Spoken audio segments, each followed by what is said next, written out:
Gisela Valadares sabia como manter uma expressão séria. Não era uma habilidade aprendida. Era um traço de personalidade forjado ao longo de anos trabalhando no departamento de controladoria financeira de uma grande empresa de comércio, onde os números não mentem, mas as pessoas mentem constantemente. Aos 30 anos, ela tinha cabelos escuros curtos e olhos cinzentos, com uma frieza particular que poderia ser confundida com indiferença até você encará-la em uma conversa séria. Então ficava claro que não era indiferença. Era a paciência de uma pessoa que sabe esperar o momento certo. Ela havia trabalhado com planilhas e relatórios por 5 anos seguidos, conseguia detectar um erro em um documento de várias páginas em 15 minutos e nunca levantava a voz nas reuniões, mesmo quando os colegas estavam dizendo bobagens absolutas. A gerência a valorizava por sua cabeça fria. Seu marido, ao que parecia, também. Embora, ultimamente, Gisela tivesse notado que ele havia substituído a palavra valorizar por usar. Ele apenas não havia admitido isso em voz alta ainda. Eles estavam casados há 7 anos. Os 3 primeiros foram bons. Depois, eles seguiram na inércia. Então a inércia começou a desaparecer. Mas Gisela se convenceu de que era apenas uma fase ruim. Os negócios de Cassiano não estavam indo tão bem quanto ele esperava. Ele estava estressado. Isso passaria. Ela era boa em justificar as fraquezas dos outros com as circunstâncias. Isso também era parte de seu caráter e talvez sua parte mais vulnerável. Cassiano Valadares era 7 anos mais velho que sua esposa.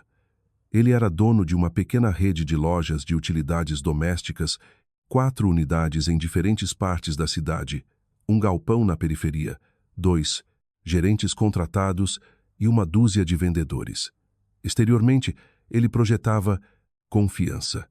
Usava bons ternos, tinha o hábito de falar sobre planos como se já fossem fatos consumados, e sabia como entrar em qualquer sala como se já fosse o dono dela. Funcionava com a maioria das pessoas. Gisela conhecia o outro lado. As conversas tarde da noite sobre empréstimos, o silêncio sombrio após as ligações do banco, a irritação que ele escondia atrás de um véu de fadiga.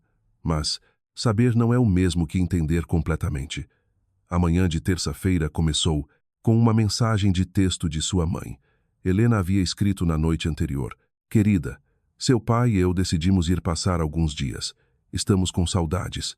O pai diz que não vai à cidade há muito tempo e quer caminhar por seus antigos redutos." Gisela releu a mensagem 2 vezes, colocou o celular no carregador, ficou olhando para o teto do quarto por um longo tempo. Ela estava dormindo, sozinha há várias noites. Cassiano estava em uma viagem de negócios. Seus pais não a visitavam com frequência. Após a aposentadoria de seu pai, eles venderam o apartamento, mudaram-se para o Nordeste e compraram uma pequena casa no litoral de Alagoas, exatamente como haviam sonhado a vida toda. Seu pai não gostava do incômodo de viagens longas. Sua mãe não gostava de ser um fardo.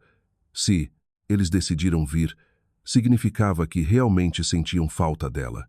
Ou talvez tivessem sentido algo. Helena possuía aquela estranha intuição materna que funciona através de distâncias e silêncio. Gisela nunca havia reclamado com seus pais sobre seu relacionamento com Cassiano. Nenhuma vez em 7 anos.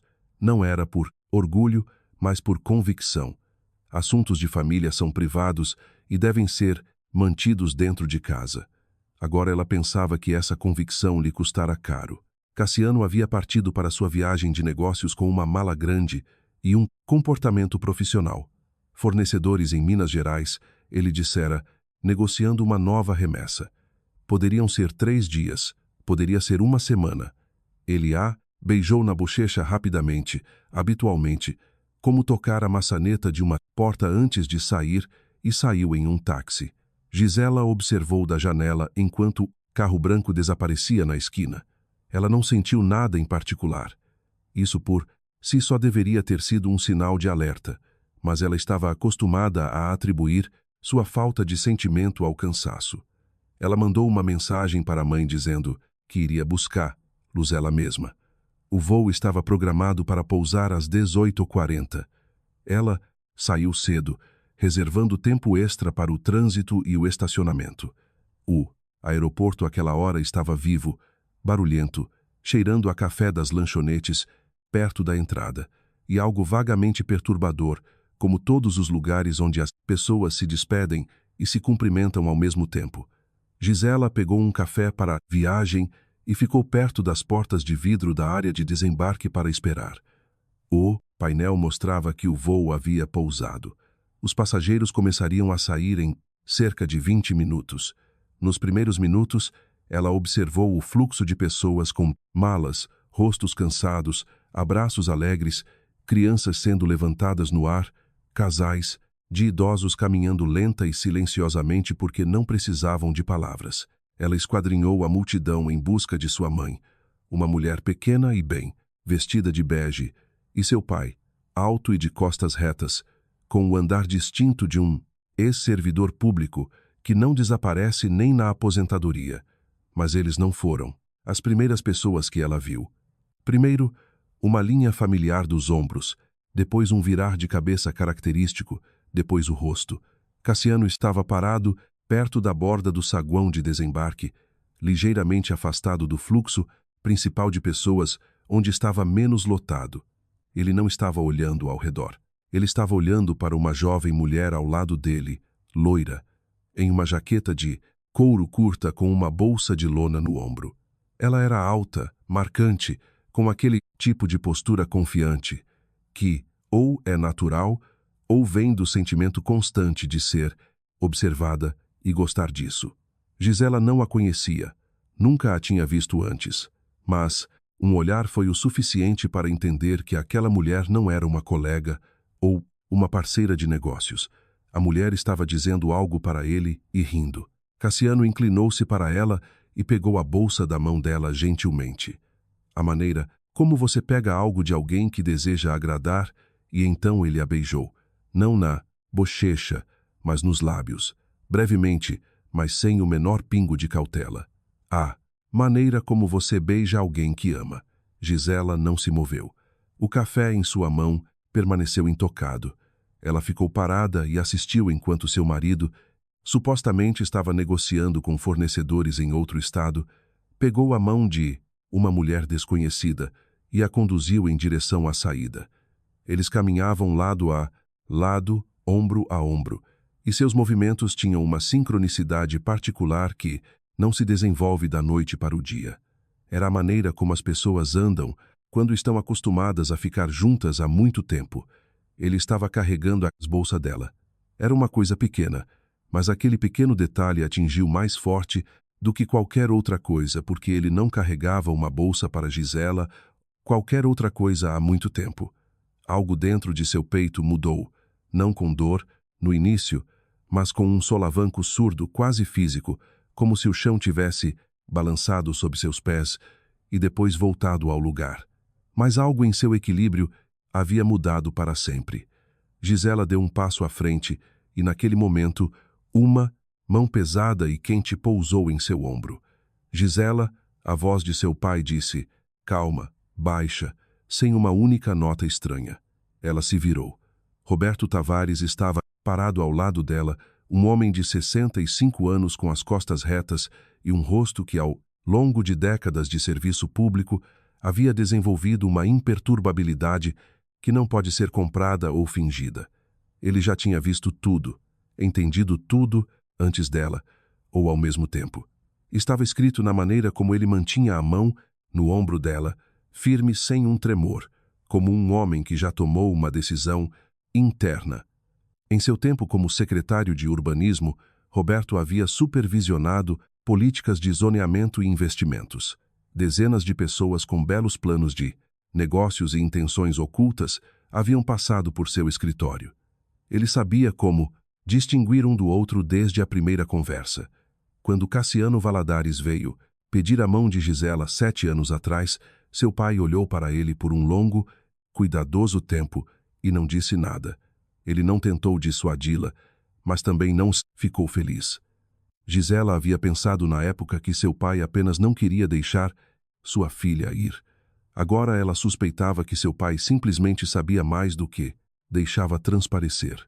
Atrás dele estava sua mãe, Helena Tavares, de bege, exatamente como Gisela a havia imaginado, olhando para a filha com aquela ansiedade particular que as mães tentam esconder atrás de um meio sorriso, mas nunca conseguem apagar completamente de seus olhos. Pai, Gisela começou e não reconheceu sua própria voz. Estava muito baixa, muito frágil naquela única palavra. Gisela, seu pai repetiu, e aquela única palavra continha tudo. A compreensão da dor que ele sabia esconder e algo firme, como uma decisão tomada sem hesitação. Deixe-me dar a ele uma lição que ele nunca esquecerá. Ela olhou de volta para onde Cassiano estava agorinha mesmo. Ele estava se dirigindo para a saída, costas retas e confiantes. A mulher ao lado dele estava sussurrando algo em seu ouvido. Ele estava sorrindo. Eles passaram a uns 3 metros de Gisela e ele não olhou para trás nenhuma vez. Ele não sentiu nada. Não notou sua esposa, seu sogro, sua sogra. Nenhuma das pessoas cuja presença deveria ter mexido com algo dentro dele. Aquilo talvez tenha sido mais doloroso do que qualquer outra coisa. Se você for até ele agora, seu pai disse, aproximando-se, ele dirá que ela é uma colega, uma reunião de negócios, que você imaginou tudo. Ele fará uma cena em público, fará de você a culpada por ser histérica e tomará a iniciativa. Pessoas como ele são boas nisso. Eu já vi muitos deles ao longo dos anos. Eles se alimentam das reações das outras pessoas como combustível. Gisela ficou em silêncio, observando as 2 figuras que já estavam se dissolvendo na multidão pelas portas de vidro. Não precisamos de um escândalo. Seu pai continuou com uma voz nivelada, como se estivesse afirmando o óbvio. Precisamos de um ataque preciso no lugar certo na hora certa, sem nenhum barulho desnecessário. Pai, ela finalmente conseguiu dizer, e desta vez sua voz estava mais firme. Exatamente. Roberto respondeu secamente e a pegou pelo cotovelo. Então primeiro encontramos o carro, vamos para casa, jantamos e depois conversaremos. Helena abraçou a filha silenciosamente, não com força, mas por um longo momento. Gisela não chorou. Ela ficou no meio do zumbido do saguão desembarque e sentiu algo dentro dela muito lentamente, muito friamente começar a se reconfigurar.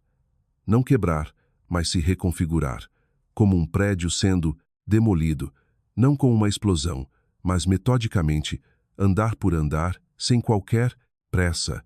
Eles saíram por um conjunto diferente de portas. Cassiano e sua acompanhante já haviam partido. Gisela não se deu ao trabalho de procurá-los. Ela encontrou seu carro no edifício garagem, guardou as malas de seus pais no porta-malas e sentou-se ao volante por alguns momentos. Aquele canto da garagem estava quase vazio. Apenas alguns carros estacionados sob um poste lançando uma luz amarela turva. Você sabia? Sua mãe perguntou do banco de trás. Não, Gisela disse. Era a verdade.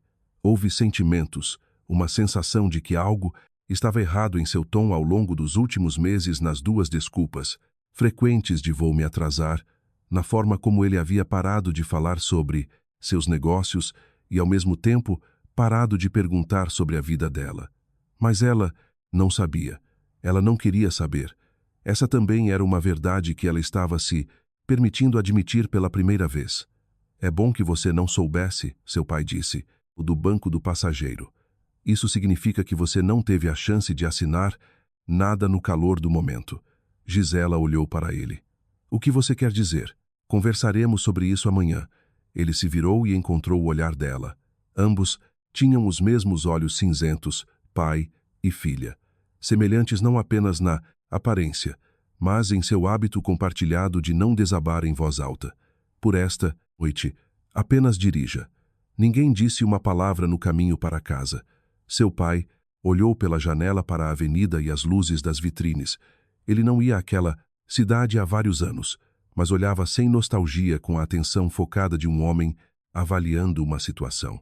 Sua mãe silenciosamente segurou o ombro da filha do banco de trás, sem dizer nada, apenas apertando suavemente os dedos nas curvas. Gisela dirigiu com firmeza, parando em todos os sinais vermelhos, pensando em como aquele dia havia começado de forma tão comum. Café, e-mails de trabalho, uma lista de compras, o peixe assado que ela havia planejado para o pai. Quando eles pararam em frente ao seu prédio, o celular dela vibrou. Uma mensagem de Cassiano. Ei, jantando com parceiros. As negociações começam cedo amanhã. Te ligo depois. Beijos. Gisela leu, colocou o celular na bolsa, saiu do carro, abriu o porta-malas. Deixa comigo, seu pai disse. Tudo bem, ela respondeu. Seu pai pegou as 2 malas e caminhou em direção à portaria. Suas costas estavam retas.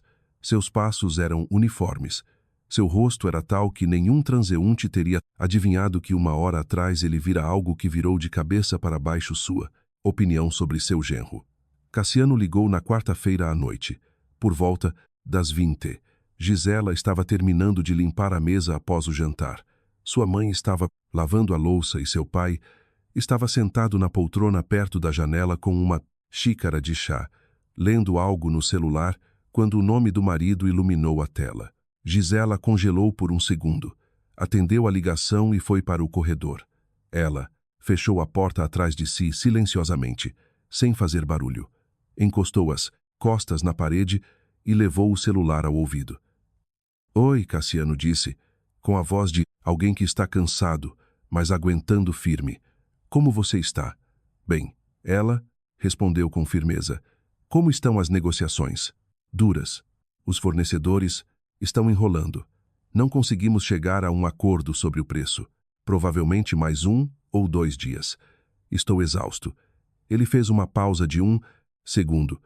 Você não sente minha falta? Estou me virando, Gisela disse. Nem mais quente, nem mais fria do que o normal.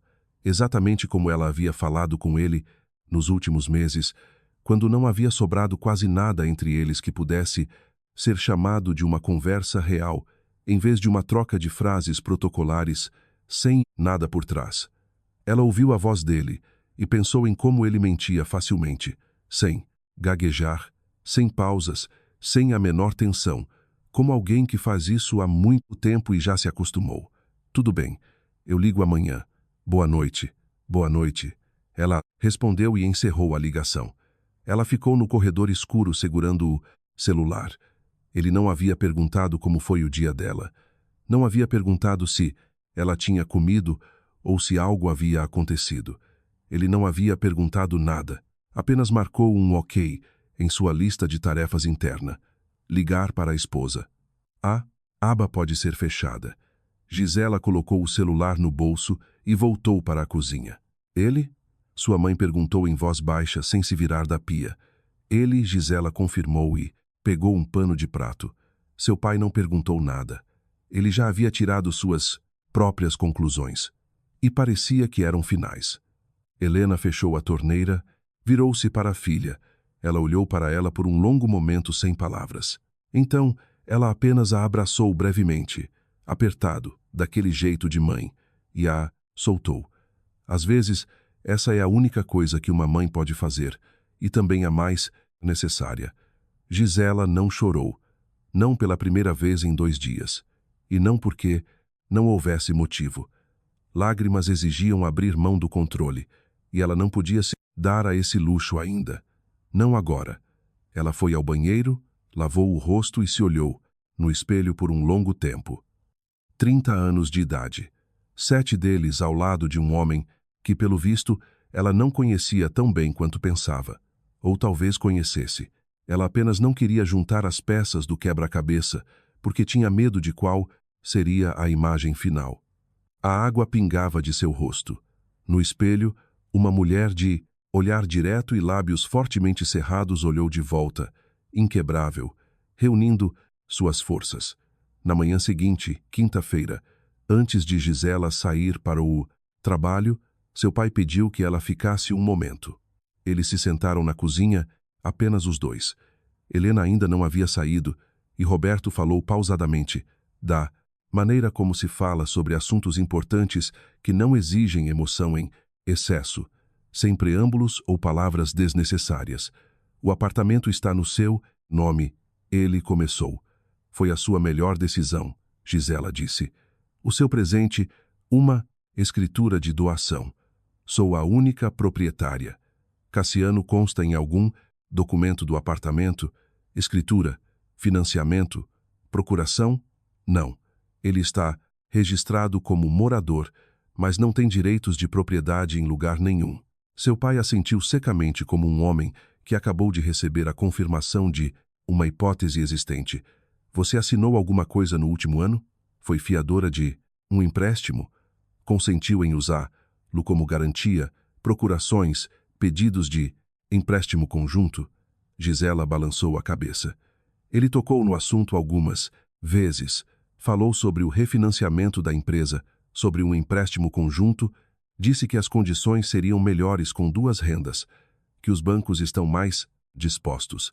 Uma vez ele sugeriu colocar temporariamente o apartamento como garantia, explicando que era um passo técnico por 2 ou 3 meses, e então removeríamos a alienação. Mas eu sempre adiei. Eu dizia, vamos conversar mais tarde. Quero entender isso primeiro. Preciso de uma consultoria independente. Ele ficava com raiva, mas não pressionava abertamente. Ele se continha. Ainda bem que você adiou, seu pai disse, colocando a xícara na mesa. Isso não era apenas conversa sobre finanças familiares. Isso era um plano, deliberado e consistente. Gisela olhou para ele. Você tem certeza? Ainda não, mas terei em breve. Ele pegou o celular. Há um homem em quem confio há muitos anos, Arthur Medeiros, um consultor financeiro. Ele entende de dívidas, riscos de crédito e mecanismos de falência melhor do que a maioria dos analistas bancários que conheci durante meus anos na administração municipal. Vou pedir a ele para analisar o estado dos negócios do seu marido através de fontes públicas, através de informações comerciais legalmente acessíveis. Apenas o que já está na superfície para qualquer pessoa atenta.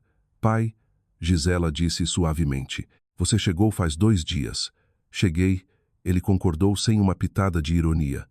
Mas eu conheço você há mais de 1 ano e tenho observado esse homem há mais de 1 ano. Mesmo à distância, mesmo sem detalhes, tive tempo para pensar. Algo nele me incomodou desde o início, lá atrás, quando ele veio nos conhecer. Eu fiquei quieto. Não queria pressionar você. Agora, acho que foi um erro. Gisela não disse nada. Não havia nada a objetar. Era inútil discutir com seu próprio passado. Arthur Medeiros chegou na sexta-feira à tarde. Gisela havia tirado a tarde de folga especificamente. Sentar no trabalho e fingir que estava tudo bem era possível, mas difícil. Ela havia passado a manhã no trabalho no piloto automático, abrindo planilhas, checando números, respondendo e-mails. Seus colegas não notaram nada. Ela sabia esconder, mas na hora do almoço, ela percebeu que se ficasse lá até o fim do dia, simplesmente quebraria com seu próprio silêncio. Arthur revelou-se um homem baixo e atarracado na casa dos 40 anos, com uma camisa clara sem gravata e uma pasta debaixo do braço. Ele se portava como um homem que não precisava impressionar. Seus resultados falavam por si. Ele os cumprimentou brevemente, sentou-se à mesa e, sem nenhum preâmbulo, abriu sua pasta. Gisela sentou-se de frente para ele e ouviu. A rede de lojas de Cassiano Valadares consistia em 4 pontos comerciais em diferentes partes da cidade. No papel, era uma pequena empresa em funcionamento com faturamento. Na realidade, era uma estrutura mantida não pelo lucro real, mas pelo uso constante de novos passivos para cobrir os antigos. 2. Fornecedores principais tinham faturas em atraso para as quais negociações lentas sobre prorrogações estavam em andamento. A linha de crédito no banco estava quase totalmente esgotada, restando apenas um valor mínimo. O galpão foi alugado em condições favoráveis que expirariam em 2 meses. E o proprietário havia deixado claro que não renovaria o contrato sob as mesmas condições. Além disso, Arthur mencionou negociações com um potencial investidor que Cassiano vinha conduzindo há várias semanas. O investidor ainda não havia dado uma resposta. Estava solicitando documentação e estudando o negócio. Isso não é apenas um período difícil? Gisela perguntou. Arthur balançou a cabeça. Período difícil é quando você está temporariamente com falta de dinheiro, mas tem perspectivas e reservas. Esta é uma imagem diferente. O problema aqui é que não há reservas, nenhum colchão financeiro e nenhum plano para voltar à lucratividade. O negócio está sobrevivendo atraindo constantemente novos fundos para cobrir obrigações anteriores. Isso funciona até o momento em que um dos credores se recusa a esperar. Então toda a estrutura começa a desmoronar de forma rápida e irreversível. Ele mesmo entende isso? Roberto perguntou. Ele tem que entender, Arthur respondeu. Um homem que administra um negócio há vários anos vê seus próprios números. A questão não é se ele conhece a situação dele. A questão é o que ele planeja fazer. E a julgar pelo que Gisela descreveu, ele se dirigiu a ela de forma ríspida, sem suavidade indevida. Ele tinha um plano para tapar alguns dos buracos usando os recursos de sua esposa através de fiança, através do apartamento como garantia, ou através de um empréstimo conjunto contra a renda dela. Muito provavelmente alguma combinação disso. A sala ficou em silêncio. Do lado de fora, os sons do pátio podiam ser ouvidos. Vozes de crianças. A música de alguém de uma janela aberta do outro lado, a batida da porta de um prédio. Uma noite normal e quente, alheia a tudo. Gisela olhou para as folhas de papel com números espalhados diante dela e pensou em como durante todo esse tempo ela havia confundido a persistência dele com a incapacidade de um homem de pedir ajuda diretamente. Ela havia confundido pressão com constrangimento. Agora esses números explicavam o que as palavras dele haviam escondido habilmente. Não havia constrangimento. Havia uma estratégia calculada, consistente e a sangue frio. O apartamento está ameaçado? Ela perguntou. Não, disse o pai com firmeza. Você não assinou nada. O apartamento foi escriturado a você como uma doação. É sua propriedade particular. Não é considerado bem do casal. Em um divórcio, ele não pode reivindicar-lo sem circunstâncias excepcionais. No seu caso, não existem tais circunstâncias. Vou confirmar os detalhes com um advogado, Arthur acrescentou. Mas a posição sobre o apartamento é inequivocamente forte. Não há o que temer aí. E agora? Gisela perguntou. Seu pai trocou um breve olhar com Arthur, da maneira que as pessoas fazem quando já discutiram um assunto de antemão. Nada drástico por enquanto, Roberto disse. Você age em casa como normalmente faria. Você não deixa transparecer que sabe sobre o aeroporto. Você não assina nada usando qualquer desculpa conveniente, exatamente como tem feito nos últimos meses. Você continua fazendo o que está fazendo e espera. Esperar exatamente pelo quê? Para a situação dele amadurecer a um ponto crítico, Arthur respondeu de forma nivelada. Ela amadurecerá por si mesma. É uma questão de algumas semanas, não mais. Não precisamos inventar ou arquitetar nada. Precisamos apenas permitir que o estado real das coisas se torne visível para aqueles que atualmente estão fechando os olhos para isso. Os credores, parceiros, investidores em potencial, se receberem informações corretas e confiáveis sobre os riscos, tomarão suas próprias decisões. Ninguém é obrigado a financiar um navio naufragando. Isso é legal? Gisela esclareceu. Absolutamente, seu pai disse, sem pausa, sem ressalvas, sem armações, sem truques sujos, apenas trabalhando com o que já existe. As fraquezas dele são reais. Nós não as estamos criando. Estamos simplesmente parando de ajudar e de escondê-las. Gisela ficou em silêncio. Então ela olhou para o pai. Este homem que viera para uma visita e em 2 dias havia exposto peça por peça o que ela não ousava ver há anos. Não porque ela fosse cega, mas porque ela havia acreditado. É isso que acontece quando você vive com alguém e não quer pensar o pior. Não é burrice. É simplesmente o preço da confiança que não foi honrada. Tudo bem, ela disse finalmente. Eu farei o que você disser. Sua mãe trouxe chá, arrumou as xícaras sem nenhum alarde e sentou-se ao lado da filha. Ela não disse nada. Apenas a presença dela era suficiente. Da maneira que apenas aqueles que amam incondicionalmente, sem motivo, podem estar presentes.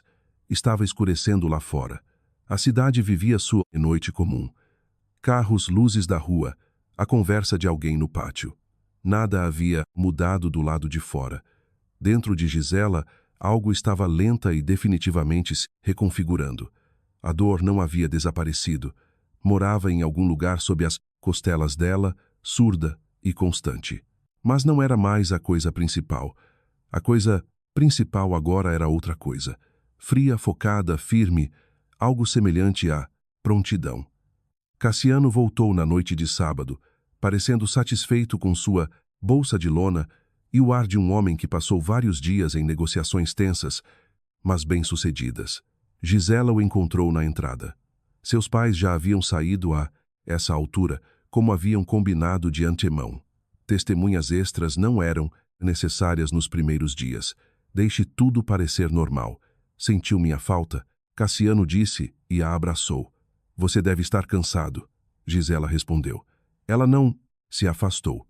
Ela ficou reta sem tensão, permitiu-se ser abraçada e ficou surpresa com a facilidade com que conseguiu. Ela costumava pensar que quando descobrisse sobre a traição dele, com certeza, ela não conseguiria olhar para ele sem tremer.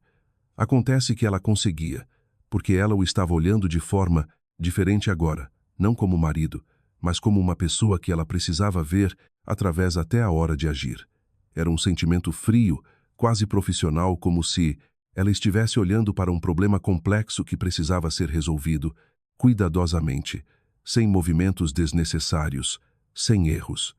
Durante a primeira semana após o seu retorno, Cassiano agiu com calma. Ele chegava do trabalho, falava sobre negócios em fragmentos, não em detalhes, como um homem acostumado a não ser ouvido com atenção. Gisela ouvia, notando pausas que ela não tinha visto antes. Ela percebeu como ele evitava cuidadosamente os detalhes sempre que a conversa mudava para dinheiro. Ele dizia coisas como: precisamos resolver isso. Está complicado agora. Vai melhorar logo. Era o discurso de um homem ganhando tempo. Enquanto isso, Arthur Medeiros trabalhava de forma silenciosa, metódica, sem fazer barulho. O primeiro a responder foi um dos fornecedores, um grande atacadista com o qual Cassiano cooperava há 3 anos. Arthur, através de seus contatos de negócios, informou ao diretor comercial que a situação financeira da rede de Valadares era questionável e recomendou solicitar dados de solvência atualizados de seu parceiro antes de estender as condições de pagamento novamente. O diretor comercial era um homem prático. Ele estava no comércio há muito tempo e já tinha visto sua cota de esquemas inteligentes que desmoronavam no momento mais inconveniente. Ele não precisou de muito convencimento. Uma única dica foi suficiente. Ele solicitou demonstrações financeiras atuais a Cassiano. Cassiano forneceu documentos que pareciam decentes no papel, mas, sob um exame mais detalhado, mostraram exatamente o que Arthur havia alertado: buracos, cobertos por pagamentos diferidos, números que não batiam sob escrutínio. O fornecedor tomou sua própria decisão. Ele exigiu um pagamento parcial para a próxima remessa em vez do pagamento diferido de costume. Para Cassiano, isso significava uma escassez imediata de capital de giro no pior momento possível. O segundo foi o locador do galpão. Arthur não ligou para ele pessoalmente. Ele apenas fez algumas indagações através de conhecidos em comum na comunidade empresarial e a informação voltou por conta própria. O proprietário, um homem cauteloso, levantou a questão da renovação antecipada do contrato de locação e traçou novos termos, a taxa de mercado sem nenhum desconto. Cassiano tentou negociar, fez promessas e tentou persuadir, mas sem prova financeira real.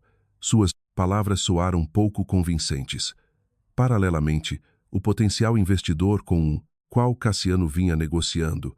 Há mais de um mês encomendou uma auditoria, independente do negócio.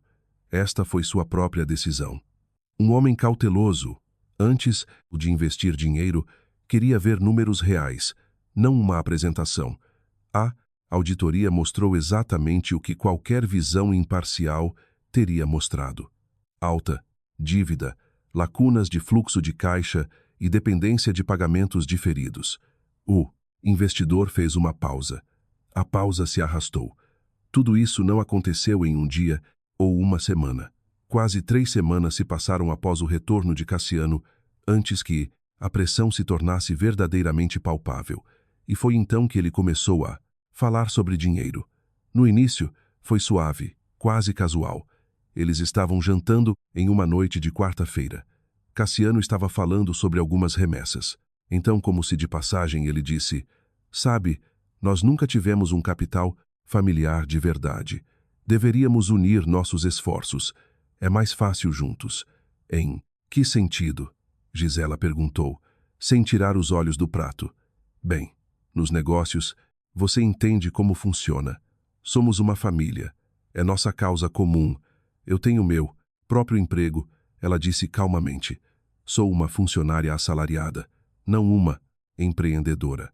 Cassiano assentiu e não voltou ao assunto naquela noite. Mas 3 dias depois, ele tocou no assunto novamente, desta vez mais especificamente. Ele disse que havia uma oportunidade de refinanciar um dos empréstimos a uma taxa de juros mais baixa, mas que exigia um segundo mutuário com renda confirmada. "É apenas um detalhe técnico", ele explicou. "Você não está assumindo nenhum risco real, apenas um nome no contrato." "Cassiano", Gisela respondeu, com a mesma firmeza de sempre, "eu não vou assinar nenhum documento de empréstimo sem aconselhamento jurídico independente. Essa é a minha regra. Você a conhece." "Que advogado, Gisela? Isso é um assunto de família. É exatamente por isso que um advogado é necessário. Assuntos de família exigem cautela especial." Ele ficou em silêncio, olhando para ela com uma expressão que ela havia aprendido a ler nas últimas semanas: irritação, velada por um esforço para permanecer calmo. Ele ainda não havia percebido que algo nela havia mudado. Ele achava que ela estava apenas sendo teimosa por hábito e que, da próxima vez, ele tentaria uma abordagem diferente. Ele voltou uma semana depois com uma história sobre o apartamento. Ele explicou por um longo tempo, pacientemente, quase de forma convincente, que havia um banco, um programa, uma oportunidade de conseguir uma grande soma de dinheiro dando a propriedade como garantia por um curto prazo, 6 meses, e o empréstimo seria pago. A alienação seria removida. Tudo limpo. Ele expôs isso numa noite enquanto estavam sentados na sala de estar, falando calmamente como alguém ensaiando um discurso pré-escrito. Gisela ouviu sem interromper, deixando-o terminar. "O apartamento não será envolvido nos riscos do seu negócio", ela disse quando ele se calou. "É minha propriedade pessoal. Era meu antes do nosso casamento e continuará sendo meu, independentemente do que acontecer com os seus negócios." "Você fala como se eu fosse um estranho", ele disse, e uma nota de mágoa apareceu em sua voz. Aquele tipo específico de mágoa manipulativa usada como ferramenta. "Estou falando como uma pessoa que entende o que está assinando." Cassiano levantou-se da mesa e andou de um lado para o outro na sala. Gisela não o observou. Ela continuou lendo o que estava em suas mãos. Ela podia sentir os olhos dele nela, mas não levantou a cabeça. Isso também era parte do que ela havia aprendido ao longo daquelas semanas, a não lhe dar um ponto de apoio em sua reação. Enquanto essa guerra silenciosa e quase sem sangue se desenrolava em casa, Gisela ligou para seus pais várias vezes. "Como você está aguentando?" sua mãe perguntou uma noite. "Estou aguentando", Gisela respondeu. "É difícil?" "Sim, mas não da maneira que eu pensei que seria." Ela fez uma pausa, procurando as palavras certas. "Sabe o que é mais estranho? Não tenho vontade de chorar. Só quero que isso acabe, que tudo se encaixe no lugar." "E vai", sua mãe disse, baixinho. Por 7 anos, eu me convenci de que estava tudo normal, que ele estava apenas cansado, que os negócios são estressantes, que estávamos passando por uma fase difícil como todo mundo. Mas, na realidade, eu apenas não queria me fazer as perguntas verdadeiras porque tinha medo das respostas verdadeiras. Você não tem culpa por confiar, Helena disse. Eu sei, Gisela olhou para cima, mas não terei mais medo das respostas. Nem de uma única pergunta. Sua mãe não acrescentou nada, apenas concordou. Durante o tempo em que essa história se desenrolava, Gisela nunca demonstrou a Cassiano que sabia sobre o aeroporto. Nem com uma indireta, nem com um olhar, nem com o seu tom. Algumas vezes, ela se pegou quase querendo dizer algo. Em momentos em que ele dizia algo particularmente presunçoso, quando fingia que estava tudo bem, quando estava ao telefone em outro cômodo com a voz baixa, achando que ela não podia ouvir. Mas, cada vez ela se lembrava da voz do pai no aeroporto. Precisamos de um ataque preciso, não de um escândalo. Ela resistiu.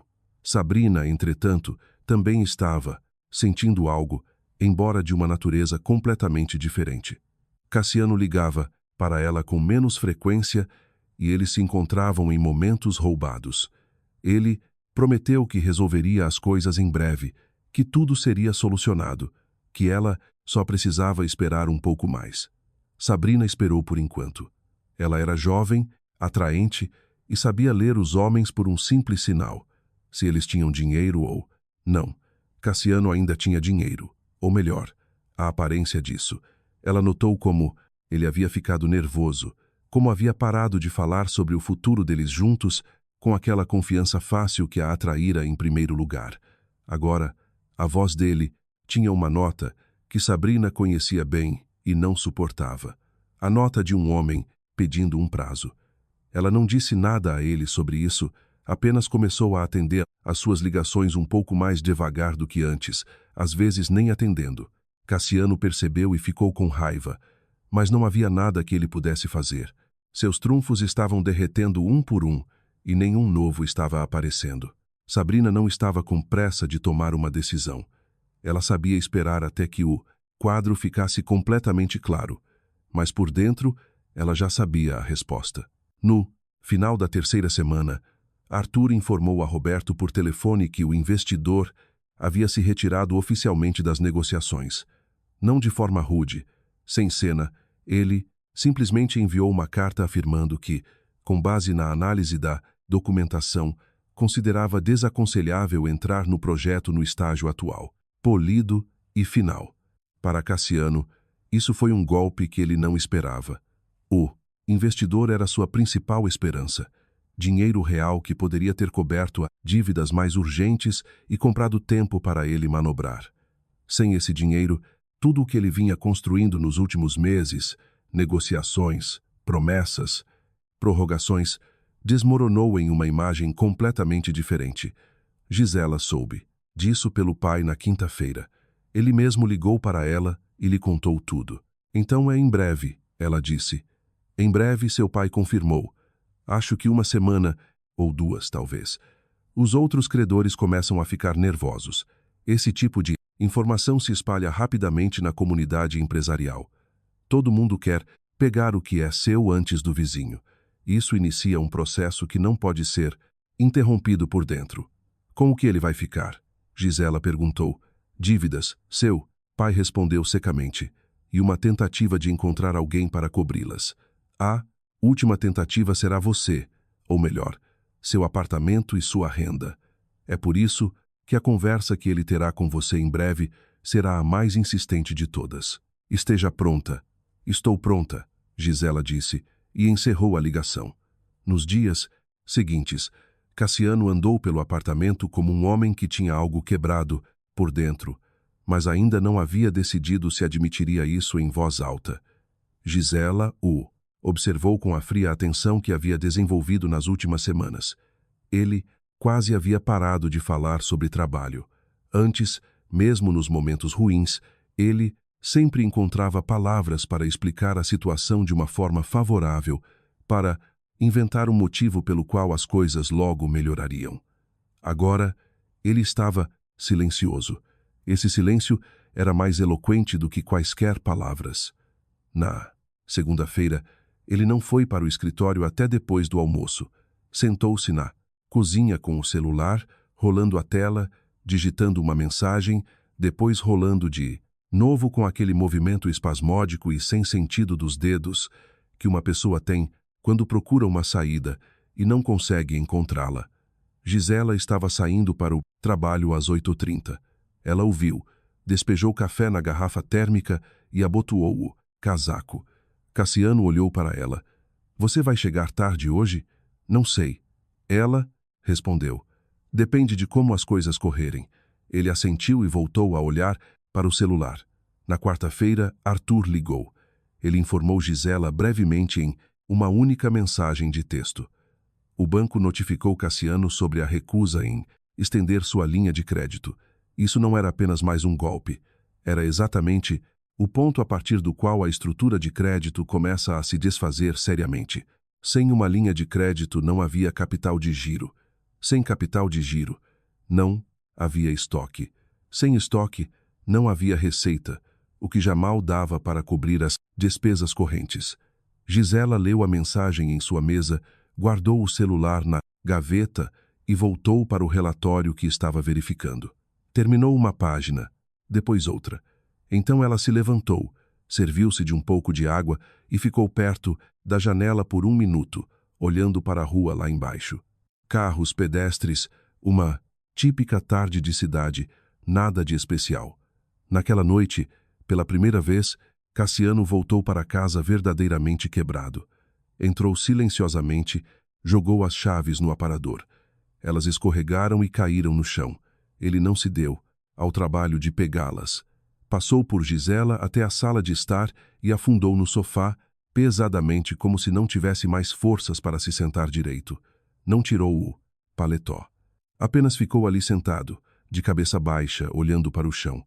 Gisela parou na porta da cozinha e esperou em silêncio. Ela sabia esperar. Aos 37 anos, Cassiano Valadares estava acostumado a uma certa imagem de si mesmo.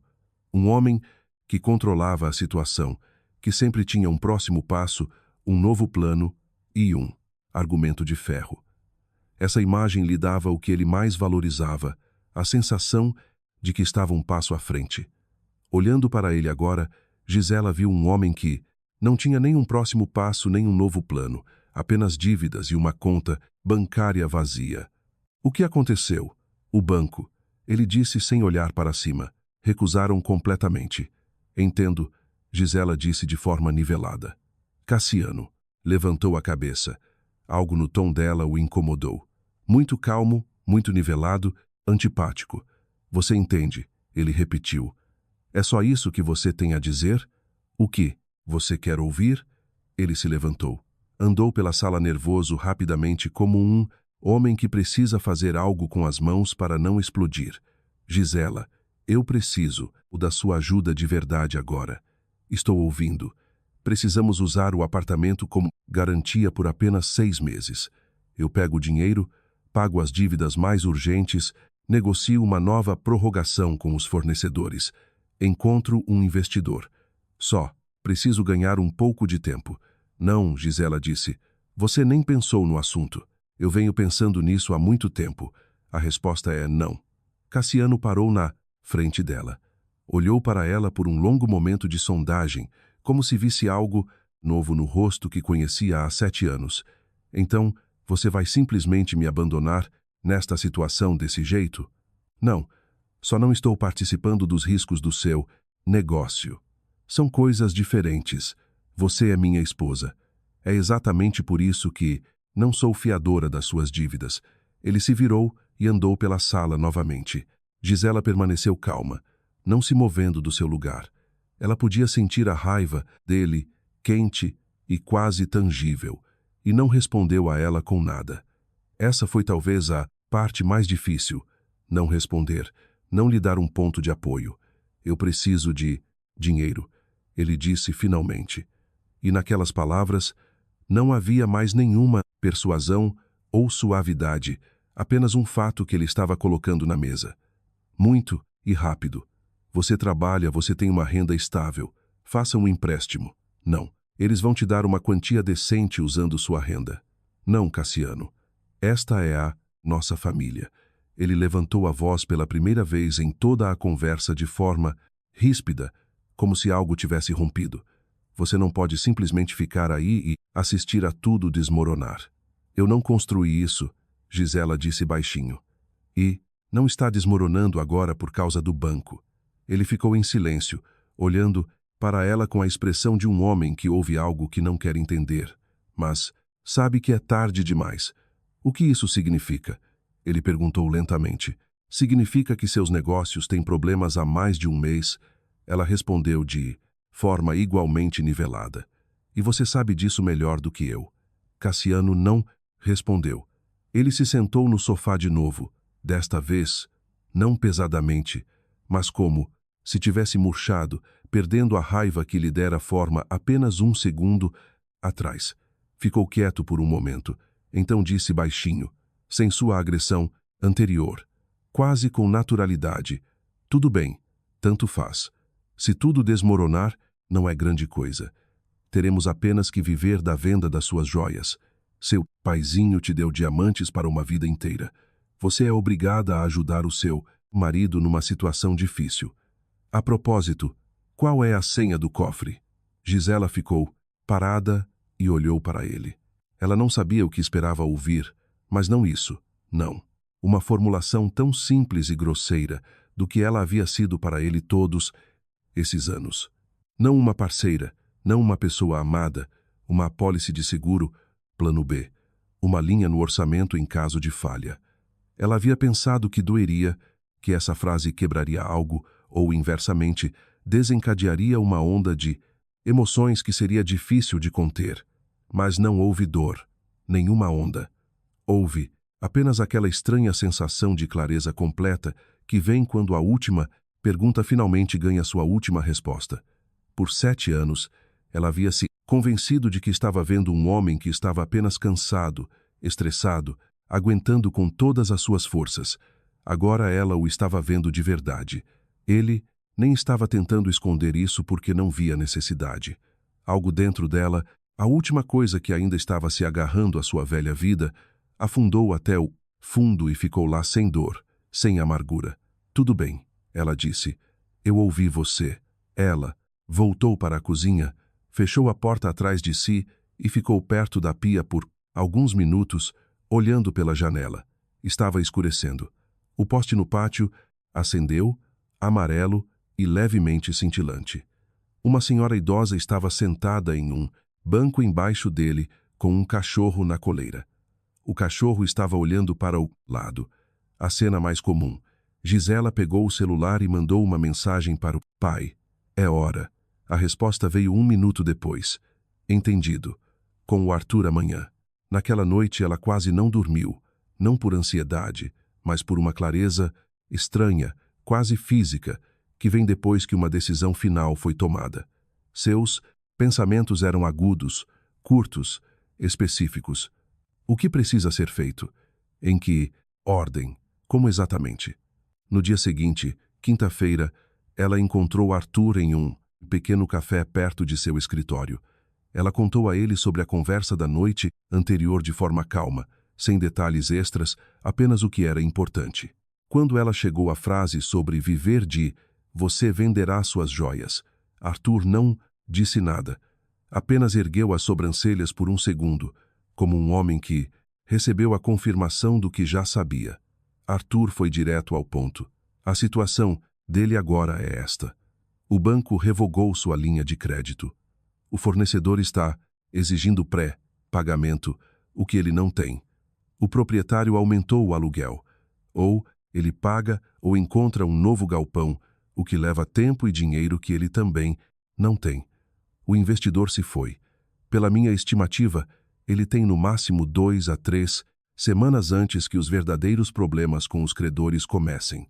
Depois disso, um processo começará que não poderá ser interrompido sem financiamento externo, que não virá, Gisela disse. Certo. Arthur confirmou. A menos que alguém entre e tape os buracos voluntariamente. mas ele não tem mais ninguém assim. Os parceiros de negócios veem a situação e não querem arriscar. Ninguém lhe dará novo crédito sem garantia. Ele está em um beco sem saída. Gisela olhou pela janela do café para a rua de forma nivelada, sem triunfo, sem malícia. Apenas olhou.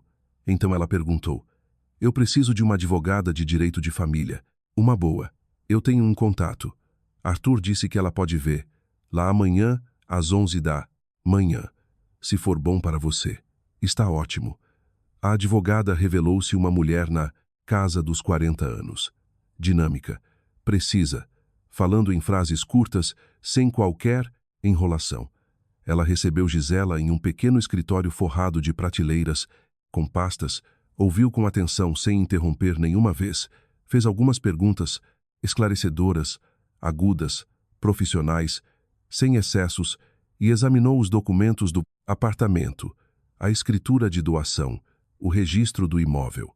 Após 20 minutos, ela deu sua conclusão, que Gisela já sabia mais ou menos, mas queria ouvir oficialmente. O apartamento é sua propriedade exclusiva, adquirida antes do casamento por doação. Não faz parte do patrimônio do casal e não está sujeito à divisão em um divórcio. Não há riscos, desde que nenhum papel envolvendo o marido tenha sido assinado. Nenhum, Gisela confirmou. A advogada assentiu e explicou brevemente o procedimento. Uma ação de divórcio, notificação de término da coabitação conjunta e, se necessário, uma petição para determinar o uso da residência. Era tudo um procedimento padrão, sem complicações ou armadilhas. Gisela ouviu, fez anotações em um caderno e pensou em como essas palavras soavam, estranhas.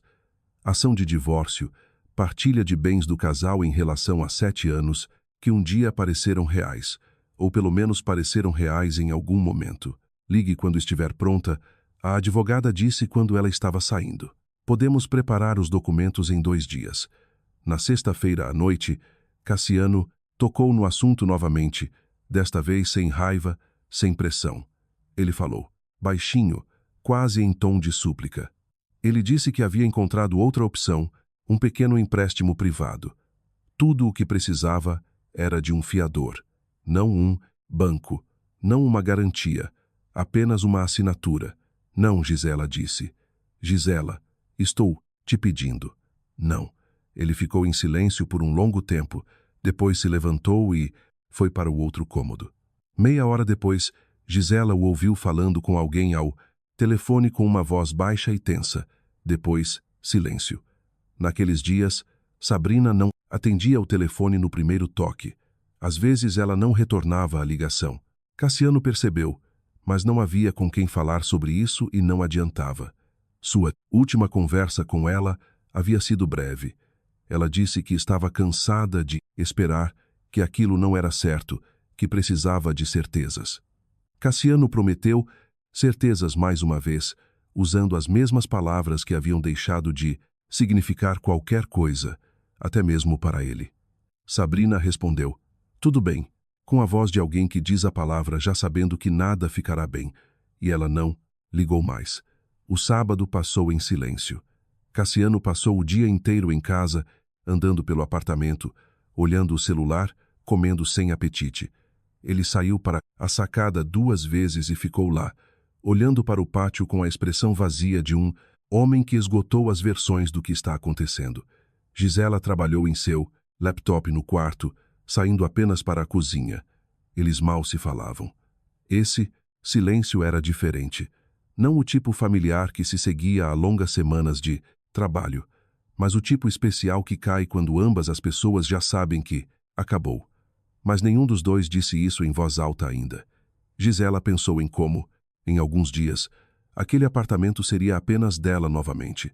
Ela chegaria em casa e estaria quieto de uma maneira diferente do que estava agora. Não o silêncio de antecipação e tensão, mas o silêncio de um espaço que pertence a você. Ela não olhou mais à frente do que isso.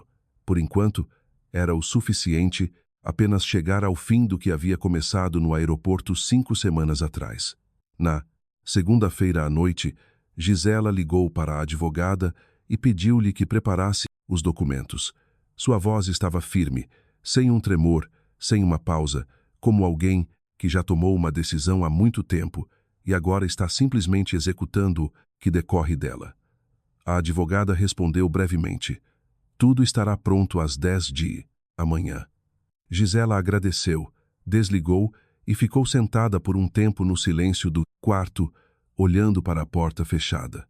Além da porta ficava a sala de estar. Cassiano estava sentado lá. Ela podia ouvi-lo mudando de canal, parando em algo, depois mudando de novo, sem assistir, apenas preenchendo o silêncio com som. Ela havia aprendido a notar isso também. Na manhã de terça-feira, ela se levantou, mais cedo do que o normal, fez café e bebeu, de pé perto da janela, olhando para o pátio que acordava. Cassiano ainda estava dormindo. Ela se vestiu, pegou a bolsa e saiu de fininho, exatamente como fazia todas as manhãs. Nada de especial. Às 10, ela pegou os documentos na advogada, uma cópia da petição inicial do divórcio, a certidão de matrícula do apartamento, uma cópia autenticada da escritura de doação. Tudo estava perfeitamente organizado em uma pasta assinada e preparada.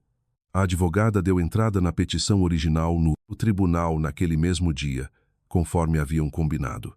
Gisela segurou a pasta nas mãos e olhou para a pilha de papéis, pensando em como 7 anos de casamento podiam caber em um conjunto tão padrão de documentos, que tudo o que tinha sido vivo e real, ou havia parecido vivo e real, no fim se resumia a datas, assinaturas e selos oficiais. Não era amargo, era apenas a verdade, que ela finalmente havia se permitido ver completamente. Depois disso, Gisela foi ver os pais, que haviam voado durante a noite e estavam hospedados em um hotel para ajudar a filha nessa aprovação final.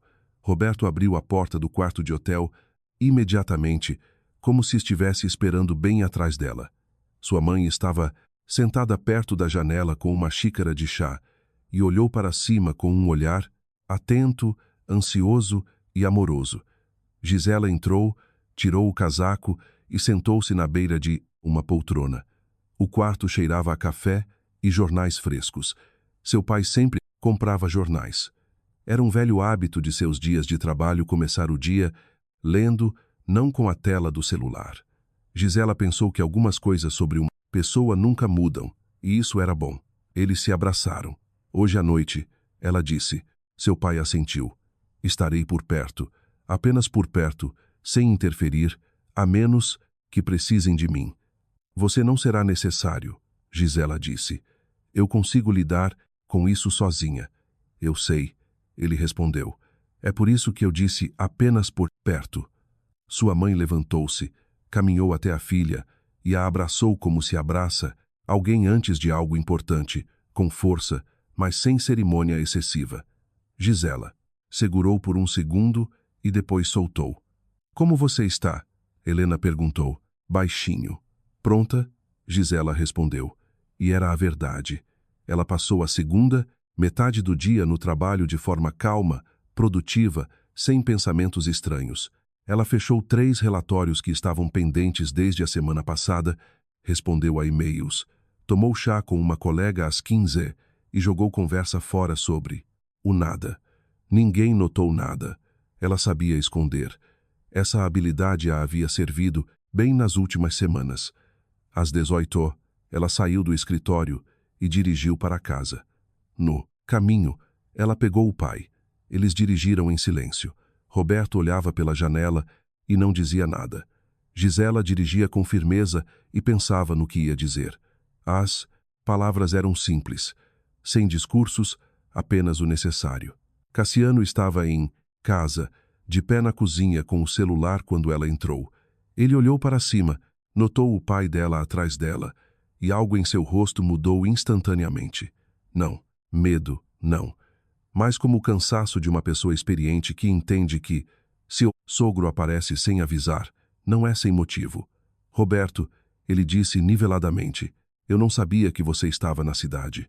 Estou na cidade há um tempo.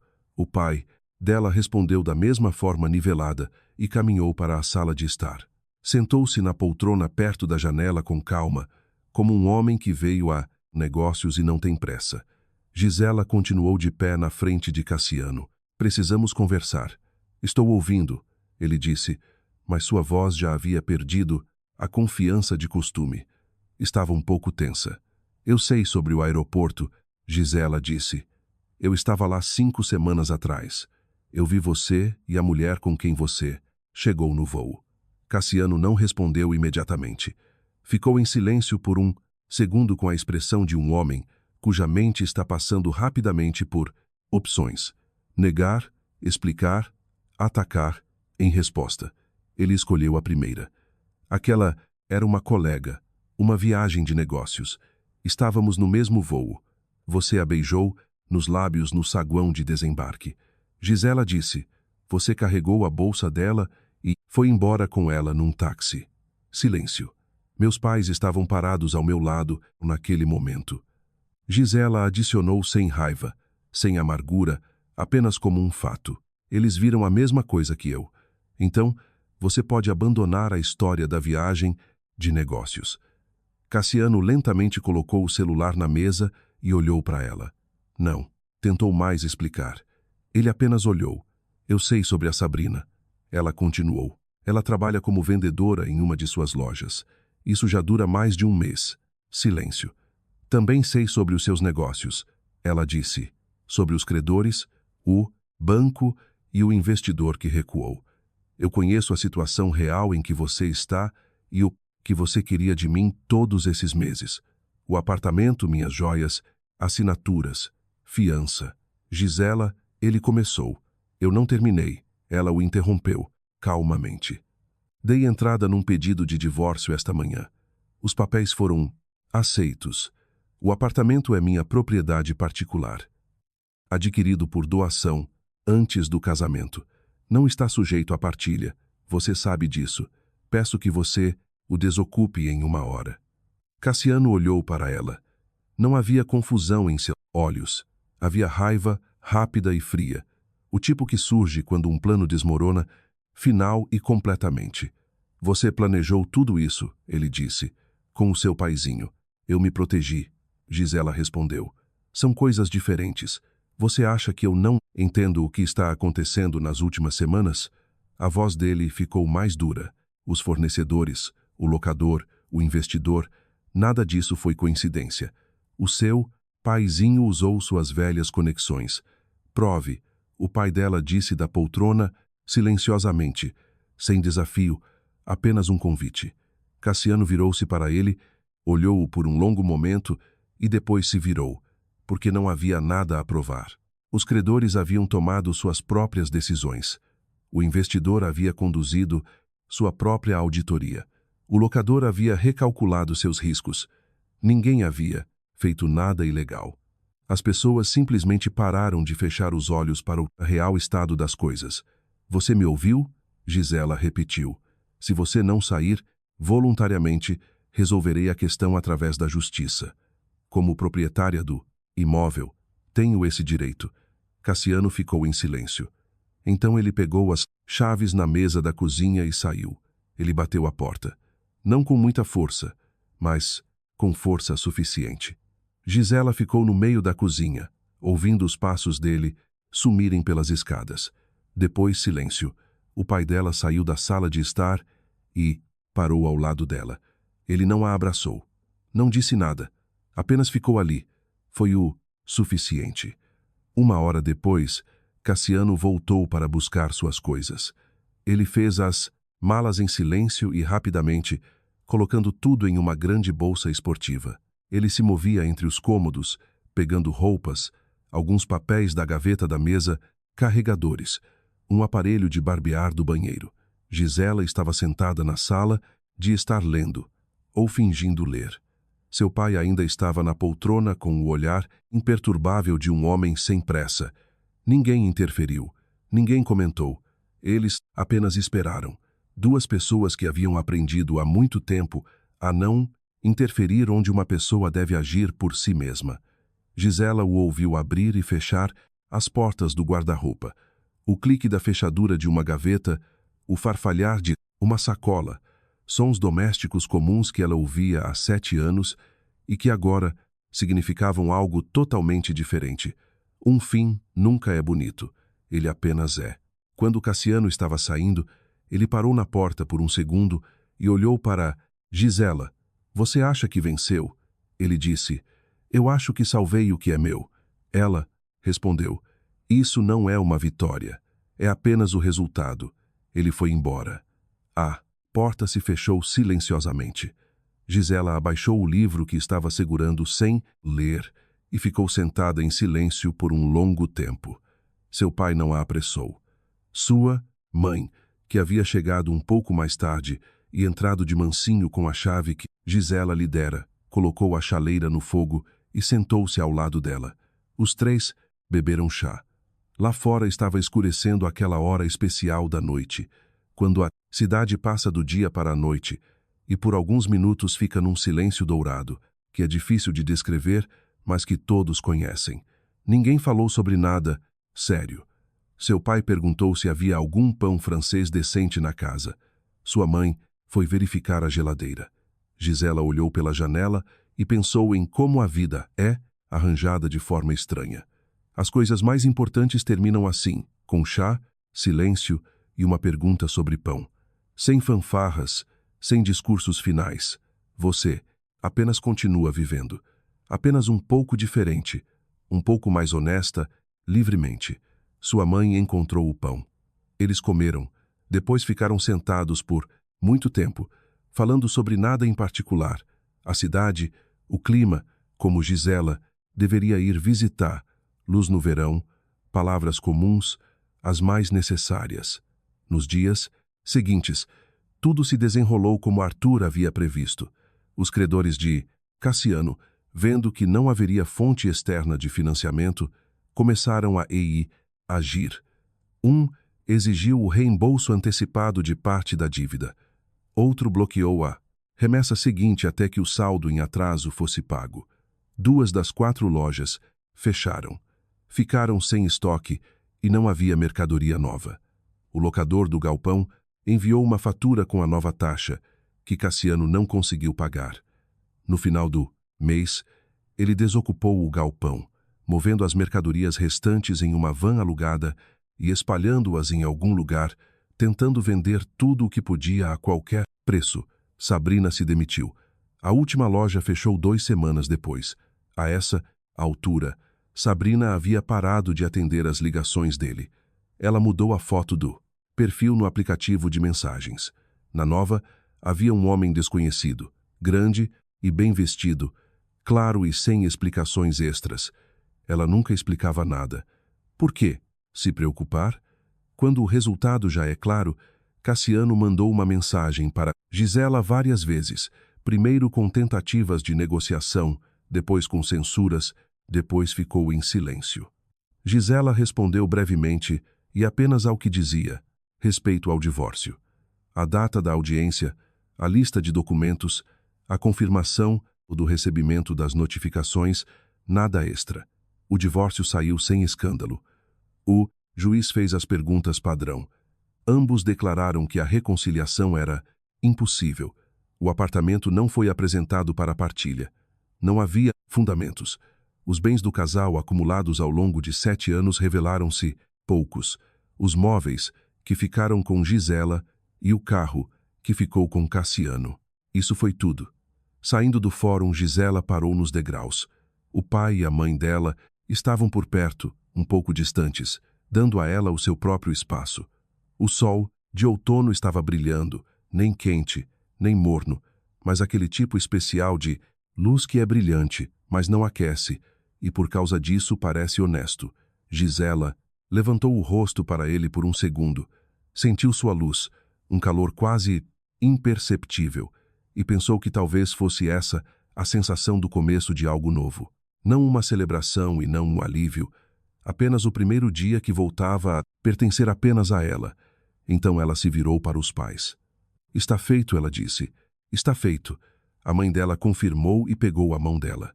O pai dela não disse nada. Apenas caminhou ao lado dela de forma calma, nivelada, como sempre fez.